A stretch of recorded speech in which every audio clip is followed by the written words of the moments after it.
Reuters reports that pressure is growing on U.S. President Donald Trump to implement new sanctions against Russia amid rising frustration over the ongoing invasion of Ukraine. Some Republican lawmakers and White House advisors are urging him to take decisive action. According to White House sources, Trump remains hopeful about establishing an economic partnership with Moscow. He views sanctions as a potential escalation that could jeopardize efforts to negotiate a ceasefire in the three-year-old conflict. However, aides say his frustration with Russian President Vladimir Putin is real and deepening. In light of recent intensified attacks by Russia, Trump is now seriously considering the sanctions, officials say. He's always evaluating different strategies to apply pressure. This is no different.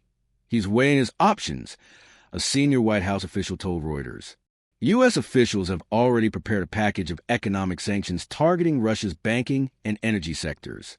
These measures are ready to be enacted pending Trump's approval. Sanction strategy under consideration.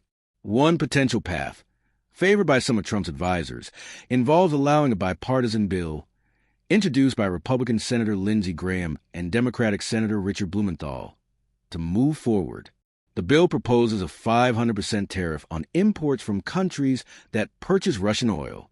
Sources suggest that some advisors view this legislation as a strategic tool.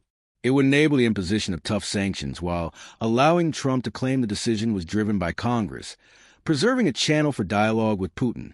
Both his official and another familiar with internal deliberations noted that the administration sees secondary sanctions, targeting countries that do business with Russia, as essential for real impact. Republican Senators Lindsey Graham and Chuck Grassley, both close allies of Trump, have publicly stated that now is the time to ramp up pressure on the Kremlin. Trump's hesitation and changing tone. Trump has long resisted imposing sanctions, believing that diplomacy with Putin could yield a resolution to the war in Ukraine. He has also questioned the effectiveness of sanctions in general. However, in response to the latest wave of Russian attacks, Trump acknowledged that sanctions are being considered. His dissatisfaction with Putin's conduct and the prolonged conflict is becoming more apparent,